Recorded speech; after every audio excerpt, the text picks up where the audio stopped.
Showbiz fanatics, mga magulang ni Mr. Daniel Padilla na si Mr. Romel Padilla and Carla Estrada.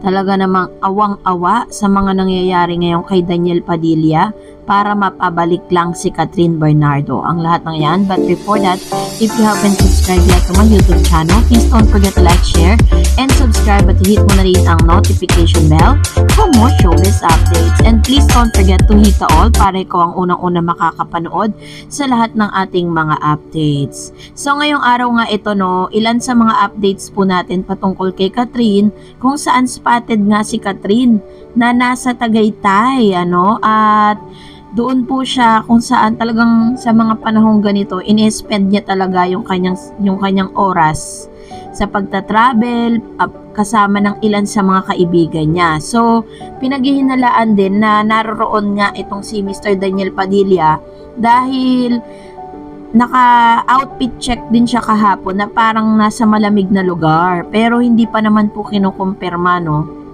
na magkasama nga sila doon, dahil according po sa ilan sa mga official Instagram and social media accounts po ni Daniel at ni Catherine ay tila baga magkahiwalay ang ganap sa kanilang mga buhay. So kitang-kita naman natin na talagang nililibang nila yung mga sarili nila, pero syempre dahil dito is medyo naaalarma ang mga magulang po nitong si Mr. Daniel Padilla dahil po sa mga ginagawa nito ngayon. Dahil syempre wala naman po masyadong ganap ngayon si Daniel sa kanyang karir ngayon. Kaya naman lagi po siyang spotted na parang kasama niyang ilan sa mga kaibigan niya na hindi na kilala ng publiko, kasi ang pinaka kilala lang talaga ng mga fans na tropa nila ay yung mga celebrity na kaibigan po nila like Sanjo Marudo, Mr. Joshua Garcia, at ilan pa pati po yung girlfriend ni Sanjo na nakasama nila sa ilang movie, kaya sila talagang naging magkakaibigan. And base po sa mga photos na lumalabas, iba na po yung circle of friends nitong si Mr. Daniel Padilla. At may mga naglalabasan din mga bali-balita na gumagawa daw di umano ng paraan itong si Daniel para lang ma-win back itong si Catherine.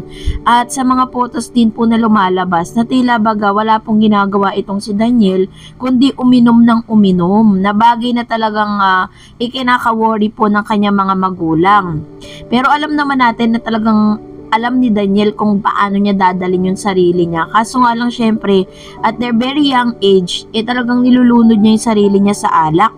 So, baka mag-suffer naman yung kanyang health, And nakita natin na talagang medyo hindi nakakapagsinungaling ang mga mata ni Daniel. Kitang-kita natin yung lungkot sa mga mata niya dahil po sa mga nangyari.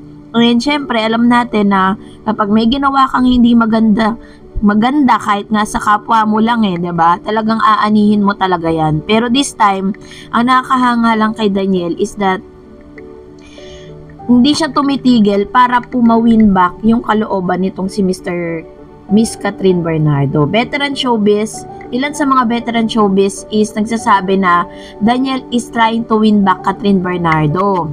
Sabi po dyan na kinakausap di umano ni Mr. Daniel Padilla ang ilan sa mga common friends po nila, At hindi na po natin isa-isahin kung sino-sino yung mga katropa ni Mr. Daniel Padilla and Catherine para lang po talagang mapalapit, Nilalapitan ni Daniel para pakiusapan, para ma-win back pa niya si Catherine, she added.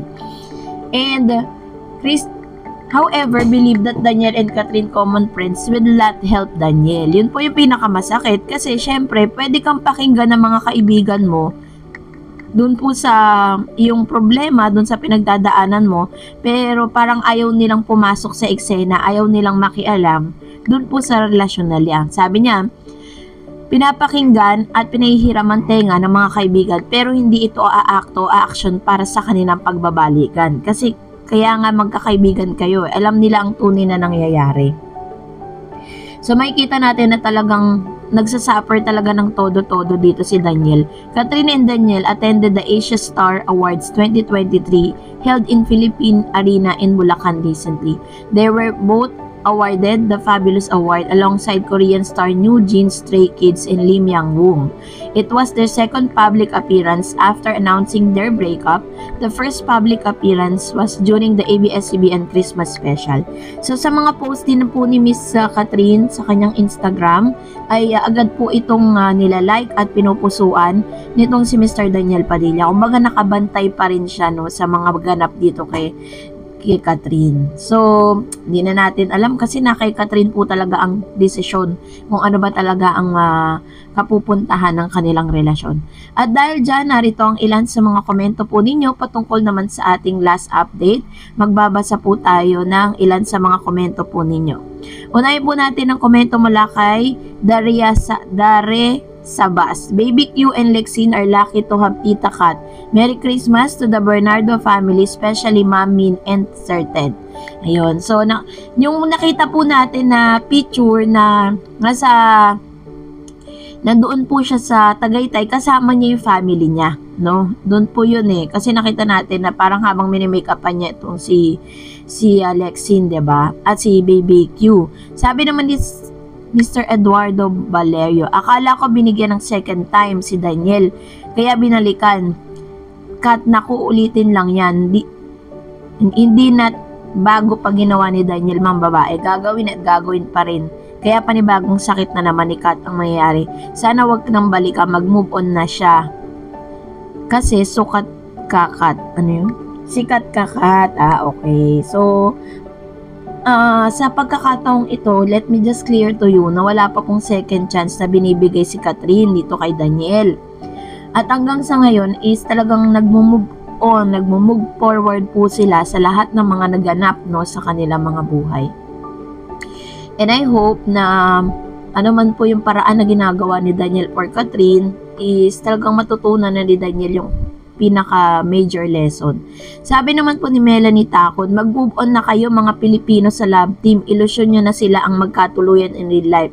Dapat ang mga artista sa Pilipinas mag-focus sa acting nila, hindi yung sikat lang sila dahil sa love team. Papakilig sa screen, wish nyo na lang sila na mahanap nila ang true happiness nila. Totoo yan ano, kaya nga din pag love team parang, kasi sa Pilipinas totoo yung sinasabi nila na kapag sa Pilipinas para sumikat yung love team nyo, kailangan nagdidig in kayo dun sa relationship, no? Ganon yung parang culture. Pero hindi naman lahat, no? Hindi lahat. Kasi may mga magkakalab team na may kanya-kanyang sariling boyfriend at girlfriend. Well, kung nagustuhan mo ang video na ito, huwag mo kalimutang mag-like, mag-share, at mag-subscribe, at i-follow mo na rin ang aking Facebook page, DarEdsTV. And also, I have my TikTok account, which is DarEdsTV. Pwede nyo rin po akong i-follow doon. Thank you for watching, guys. God bless everyone!